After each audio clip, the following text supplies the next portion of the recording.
We are in the middle of a world-changing war right now. Oh, I don't mean the war in Ukraine, the one that all the media are asking you to focus your attention on. Yes, that conflict continues to escalate, and every day there are new stories about provocations and threats that could lead to a nuclear exchange. But that's not the war I'm referring to. No, the war I'm talking about is an even broader war. A war that is taking place everywhere on the globe, even as I speak, and that involves virtually everyone on the planet, young and old, male and female, military and civilian. It is the war of every government against its own population, and every international institution against free humanity. This is no ordinary war, however. Most of the victims of this warfare aren't even able to identify it as war, nor do they understand that they are combatants in it. It's called 5th-generation warfare, and I'm here to tell you all about it. I am James Corbett of the Corbett Report, and this is your guide to 5th-generation warfare. What is 5th-generation warfare? So what is 5th-generation warfare anyway? And come to think of it, what were the first 4 generations of warfare? Good questions.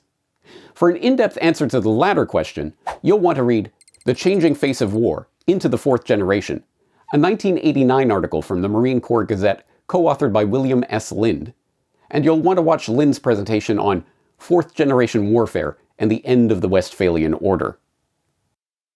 This city and every capital in the world is completely oblivious to the fact that it is caught up in a change in warfare so great that it not only makes our current defense and foreign policies obsolete, it essentially makes obsolete the whole framework within which we think about defense and foreign policy.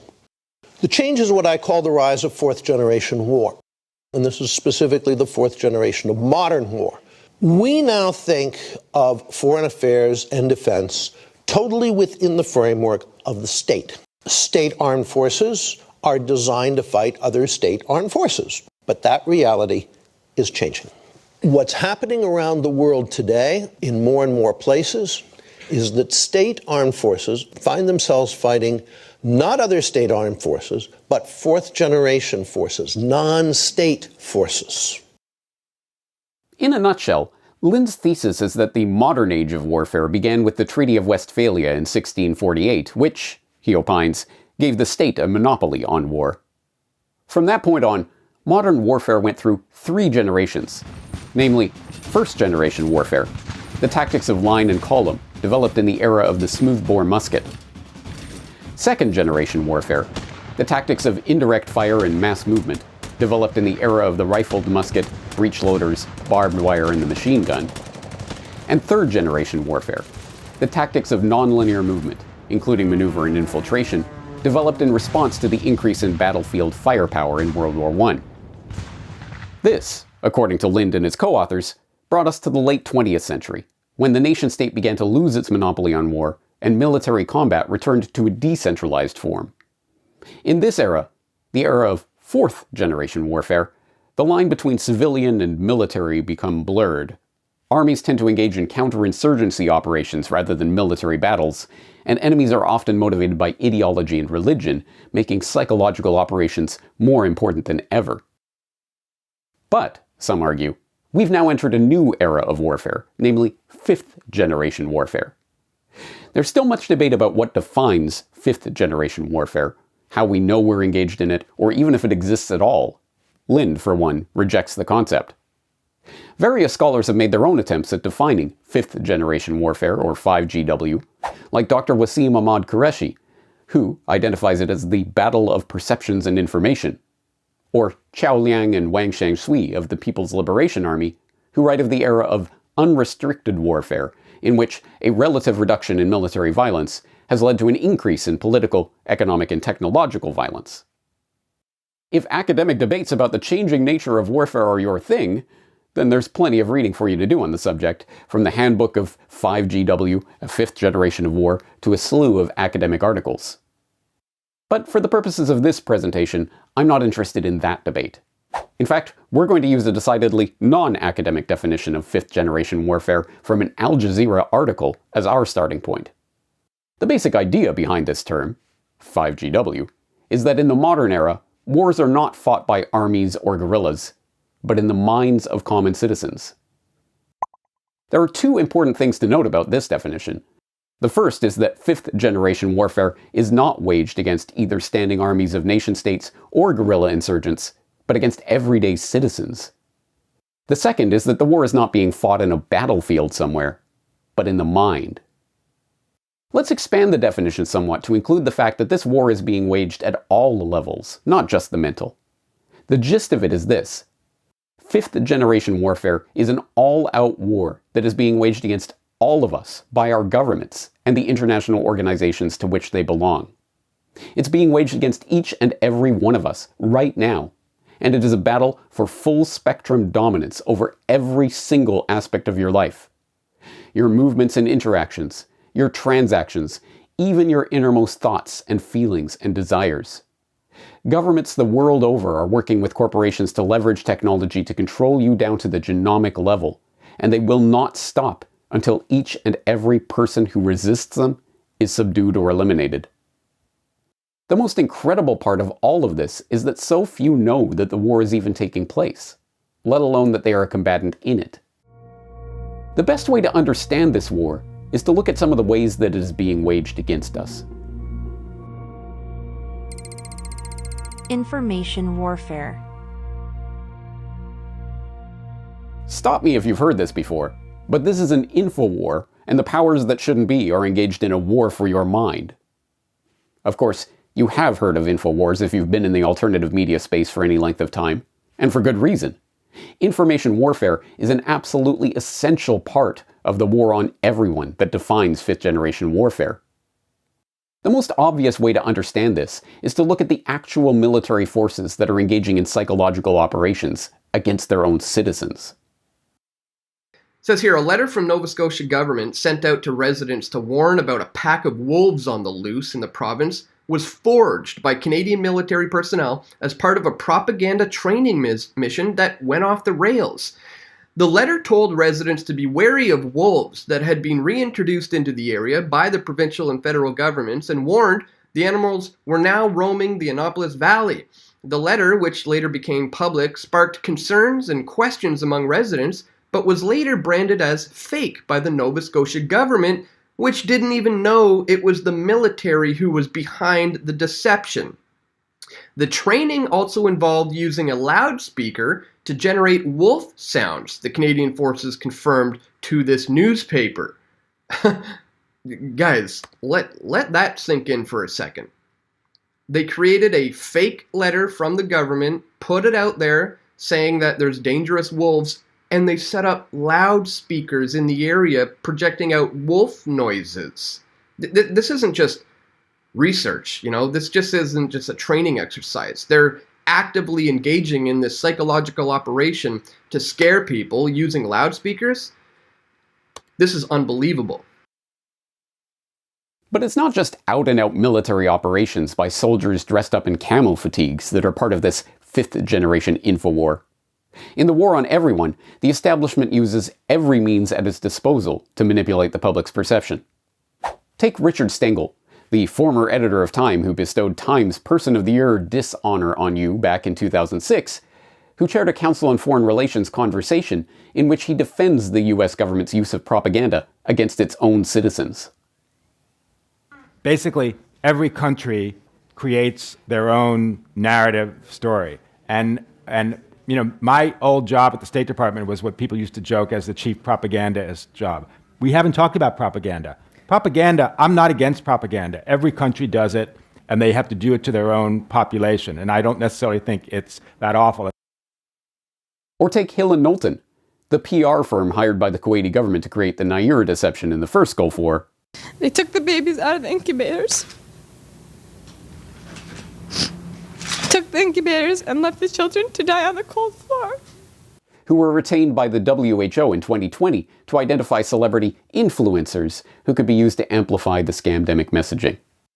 The One World Together at Home event showcased the who's who of top music stars and celebrities, who came together over the weekend for a special broadcast of music, comedy, and personal messages, all in gratitude to those around the world on the front lines of the coronavirus pandemic. So what can we do? We've got to take care of our healthcare workers and we've got to buy them time by taking care of ourselves. The event was led by the World Health Organization and the non-profit group Global Citizen. Or take the UK government's Scientific Pandemic Influenza Group on Behaviours, which outright admits that they use psychological techniques to manipulate the public into fearing the scamdemic, a move that even some of the panel's own members called totalitarian. And no one bats an eyelid. Perhaps the most insidious part of the 5th generation Infowar is that it has become so normalized that everyone knows it is happening, but no one thinks of it as warfare. Of course everything is advertising and propaganda. And of course it's being used to manipulate our behavior. That's just how the world works, isn't it? But we ignore the real nature of the Infowar at our own peril. After all, I've often observed that this is a war for your mind, and that the most contested battle space in the world is the space between your ears. You might have thought I meant that metaphorically, but actually, I mean it quite literally. Which brings us to Neurological warfare.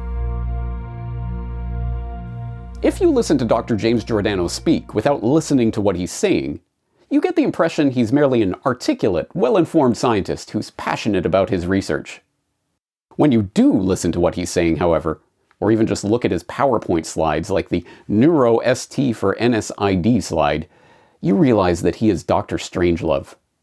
Or if not Dr. Strangelove himself, then at least Dr. Strangelove's spokesman. But it's not nuclear Armageddon that motivates Giordano. It's what he calls weapons of mass disruption, the various technologies for neurological intervention that the US military and militaries around the world are developing. These include, in Giordano's well-rehearsed patter, the drugs, bugs, toxins, and devices that can either enhance or disrupt the cognitive functions of their target, like the high CNS aggregation nanoparticulates that, according to Giordano, clump in the brain or the vasculature, and create essentially what looks like a hemorrhagic diathesis. As sci-fi as this sounds, he insists that these nanoparticulates and many, many other horrific neurological weapons are already being worked on. The idea here is that I can get something called high CNS aggregation material that is essentially invisible to the naked eye and even to most scanners because it is so small that it selectively goes through most levels of filter porosity. These are then inhaled either through the nasal mucosa or absorbed through the oral mucosa. They have high CNS affinity. They clump in the brain or in the vasculature, and they create essentially what looks like a hemorrhagic diathesis, in other words, a hemorrhage predisposition or a clot predisposition in the brain. What I've done is I've created a stroking agent, and it's very, very difficult to gain attribution to do that. I can use that on a variety of levels, from the individual to the group, highly disruptive. And in fact, this is one of the things that has been entertained and examined to some extent by my colleagues in NATO and to those who are working on the use of neurobiological sciences to create populational disruption. Very, very worried about the potential for these nanoparticulate agents to be CNS aggregating agents to cause neural disruption. And just in case you didn't get the point, you'll notice he illustrates his slide with an image of a human brain in the crosshairs of one of these neurological weapons. There's nothing hard to understand about the picture that's being painted here. We're at war with an enemy who is literally targeting our brains. But yet again, it isn't just the literal use of neurological weapons by conventional militaries in conventional war settings that we, the largely unwitting combatants of this 5th generation war on everyone, have to worry about. As my listeners already know, avowed technocrat Elon Musk is trying to sell his Neuralink brain chip technology to the hipster crowd as a cool and sexy way to upgrade your cognition, or so the coming AI godhead will have mercy on us, or something like that. Anyway, you should totally stick the Neuralink in your head at the earliest opportunity. And definitely don't ask any questions about why so many of the macaque monkeys and other test animals that Neuralink were using in their brain-machine interface experiments have dropped dead. To anyone not yet a victim of the information warfare operation designed to prepare humanity for the coming transhuman dystopia, all of this sounds insane. But for those who have fallen for the InfoWars psyop of the enemy, These types of mind-altering technologies are exactly as advertised. Exciting opportunities to upgrade the feeble biological wetware we call our brain. But if you think you can avoid the biological aspect of the 5th generation war by simply avoiding the brain chip, you're out of luck.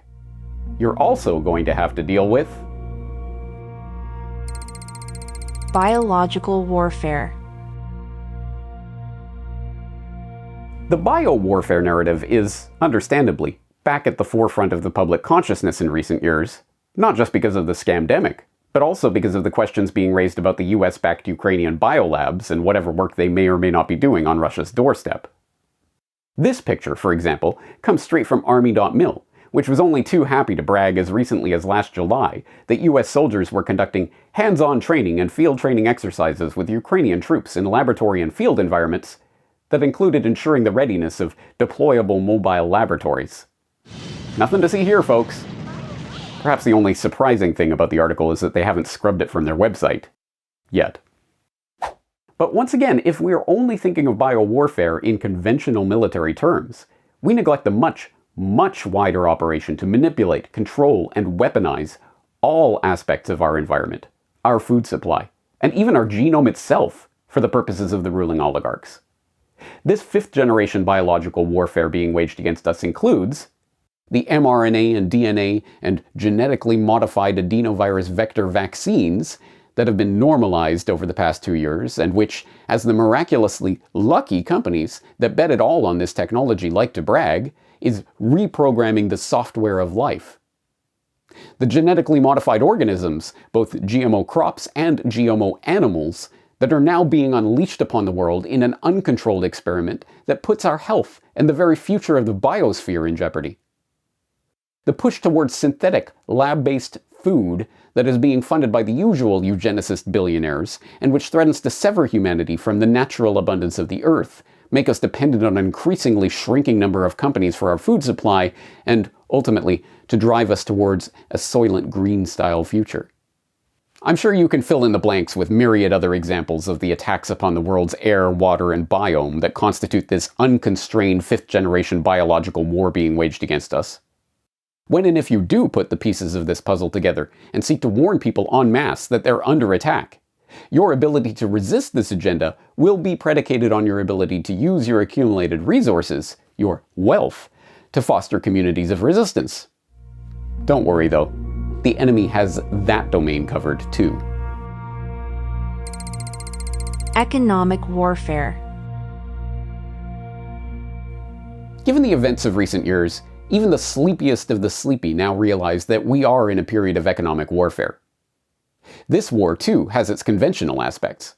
On the 2D board, we've seen the NATO empire launch its weapons of financial destruction at Russia, and, exactly as predicted, it has resulted in the consolidation of a convenient geopolitical boogeyman bloc and a gigantic loss of faith in the international monetary system itself.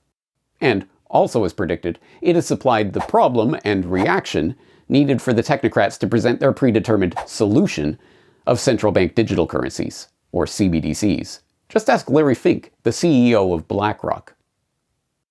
The war will prompt countries to reevaluate their currency dependencies.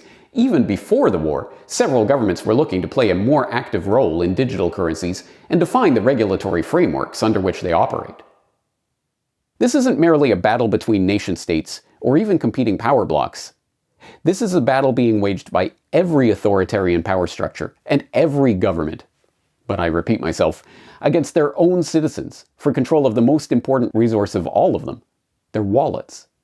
Yes, we're seeing the beginning of a truly world historical moment, the collapse of Pax Americana, the death of the dollar reserve system, and the beginning of an entirely new monetary paradigm, the central bank digital currency system of programmable money that will be able to algorithmically control when, how, and if you are allowed to transact in the economy at all.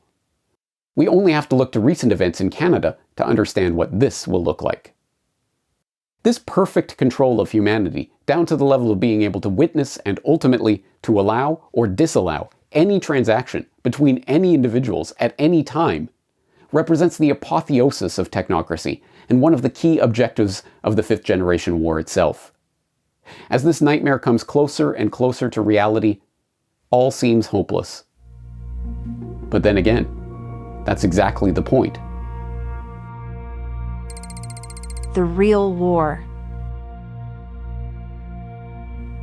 I could go on, and on, and on, and on, but hopefully you get the point by now.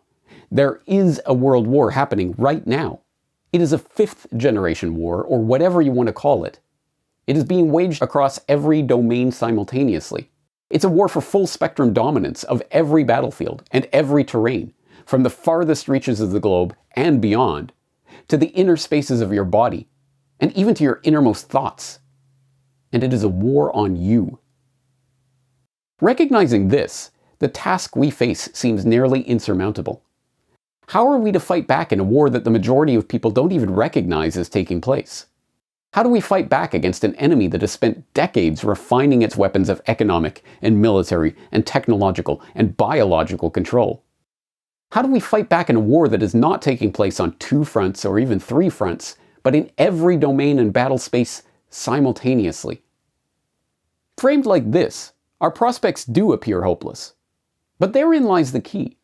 Our perception that it is our duty to fight back against the enemy in their war, on their battlefield, on their terms of engagement, is itself a narrative frame. And that narrative itself is a weapon that is being wielded against us in the battle for our minds.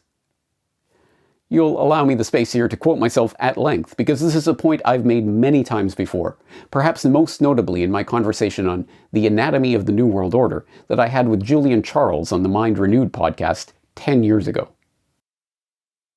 Well, I'm intrigued by the idea that we've been given false templates to follow in terms of solving our problems or of fighting enemies. And I think part of this false template that we've been provided through so much social conditioning and the media that we consume, etc., is this idea that we must find the heart of the organization, we must find the head of this organization, we must somehow kill that person or that group or whatever it is, eliminate that, and everything will magically turn to the better. And I think that that is a false template that we've been given, and one only has to think in broad terms at pretty much every science fiction dystopia you've ever seen. And in the end, if it turns out positively, it's only because they have managed to decapitate the head of the beast in whatever way it is, whether it be The Lord of the Rings or Tron or any of these types of movies or things that you can think of. The idea is you kill the head bad guy and everything turns magically into peaceful utopia. And I think that that is fundamentally completely the wrong way to look at it, because I don't think that at the end of the day that the particular individuals who may or may not be the ones holding the ultimate ring of power at this particular moment are irreplaceable. On the contrary, there are many, many people who would be so chomping at the bit to get into that position of power should that old guard be swept away for whatever reason. And I think it has to be something that is a more fundamental revolution, not of overthrowing a specific instantiation of this idea, but overthrowing the idea altogether. And that can only come, I think, from the building up of an alternative system to which people want to actually apply themselves, rather than attempting to simply wage some sort of heroic war that will solve everything once and for all. I think we have to actually just detach ourselves from this system that we've been woven into. And unfortunately, that's probably as difficult to do as that analogy would make it sound, because we are so woven into a fabric of society that it is difficult to imagine really extrapolating ourselves from all of these processes that rely for so many of our daily needs on these vast, overwhelming corporate infrastructures that tie into these various organizations that themselves pull the strings of various governmental institutions. It's such a vast and unwieldy system that it can seem quite overwhelming at times. How can a single individual affect this? But I think that we have to look for any and every possible point at which we can at least start to detach ourselves from those systems of controls, to start to try to reassert some sort of independence. And that can be an extremely small thing, like, for example, instead of going out and buying your groceries at the grocery store, perhaps you can go and buy them at a farmer's market, or at least some of your groceries you can get at a farmer's market, or you can grow it yourself in a vegetable garden or something of that sort. Is a tiny thing on the individual level, but I think it is the only thing that in the long run can lead to the type of society that we want to bring to fruition. I think, again, it's the small things like that to which, if we start to apply ourselves with diligence and with perseverance, that in the long run we'll be able to overthrow this. But unfortunately, as I say, we are on this cusp of this scientific revolution, which makes a scientific dictatorship possible. So unfortunately, we don't have necessarily generations of time in which to do this. So that puts a bit of a time perspective on this, a ticking, I don't want to say time bomb, but you get the idea, a certain time limit to the accomplishment of this, which means that we don't have a lot of time to waste in deciding which of these structures we want to give ourselves over to. Either we continue going into this technological structure that is part of this corporate matrix, which involves even such things as buying the next generation of iPhone, which they're already saying is going to have its own fingerprint scanning technology, and all of this corporate technological, industrial, defense, military, big brother, spy grid matrix to which we're signing on every single day of our lives willingly and knowingly and actually paying our money to buy into, or we start creating alternative structures which don't rely on that system. And it's a choice that we have to make in our lives, I would say, more quickly than has been apparent at any other time in human history. My regular viewers will understand what I'm proposing here: the creation of a parallel society. We won't achieve this by asking for more scraps from the master's table, or by gently complying as we're herded into ever more constrictive technological pens, or by thinking that we can win this war by engaging the enemy in their controlled domain. We can only achieve this by creating our own table, our own economy, and our own communities of interest. This will require the long and difficult task of increasing our independence from the authoritarian systems in every domain: the information domain, the food domain, the health domain, the monetary domain, the mental domain, and every other contested battle space in this all-out 5th generation war. Easier said than done, of course, but there is no alternative. Some will say, but won't they come after that parallel society? As if that's a rebuttal to what I've laid out here. The point is that you are already the target of the enemy in a war that most people but dimly understand is happening. Yes, the enemy will come after you, but they are already dominating you in more ways than any one person can fully understand. That doesn't stop just because you comply with their demands or take part in their system. We must stop playing their game. We must stop fighting their war. We must stop ceding our power, our authority, our time, our attention, our energy, and our resources to engaging the enemy in their terms on their battlefield. We must create our own parallel society on our own terms. And so we rediscover an old piece of wisdom. To paraphrase, 5th generation warfare is a strange game. The only winning move is not to play. War is over, if we want it. Your guide to 5th generation warfare. Transcript and sources: Corbett Report .com/5thgen. Hello, this is James Corbett of the Corbett Report, the creator of Your Guide to 5th Generation Warfare, the report that you've just been viewing. And if you are new to the Corbett Report, I wanted to take a moment to explain that what you just witnessed was the visualization of an editorial that I wrote last year for the Corbett Report subscriber newsletter. Now, if you're unfamiliar with this, every weekend, or every weekend except the first weekend of the month, I put out a subscriber newsletter that includes a subscriber editorial along the lines of the one that you just witnessed. And that is available 100% completely, totally freely available to the public at corbettreport.substack.com, where you can find that weekly editorial being published completely for free. You can sign up for the free email list so that you will get the email when it goes out, but you don't have to sign up. You can just read it right there on corbettreport.substack.com. But on corbettreport.com, my actual website, you can get the full subscriber newsletter, which includes not just the editorial like Your Guide to 5th Generation Warfare, but also recommended reading and viewing and listening, as well as a subscriber discount code for DVDs and other purchases at the New World Next Week store. That's a lot of information to take in at once, but I just want people to know that what you have just witnessed was actually written several months ago, and if you would like to find out about what I am writing as I am writing it, you should consider visiting CorbettReport.com, following the RSS feeds there, and or signing up for my Substack so you can keep up to date with the information as it comes out. And if you are already familiar with the Corbett Report and you do appreciate this work, then let me reiterate for not the first time that this is completely dependent on your support. I am a reader-supported publication, so if you would like this work to continue in the future, I do require your monetary support. You can sign up to become a member of the Corbett Report website, which gives you login access to log in and leave comments on the site, as well as to access that subscriber newsletter in its entirety that I was talking about earlier. If you would like more information about that, you can find it at CorbettReport.com/members. Thank you sincerely for your time and attention. Thank you in advance for helping to spread the word about this incredibly important information. And I look forward to talking to you again in the near future.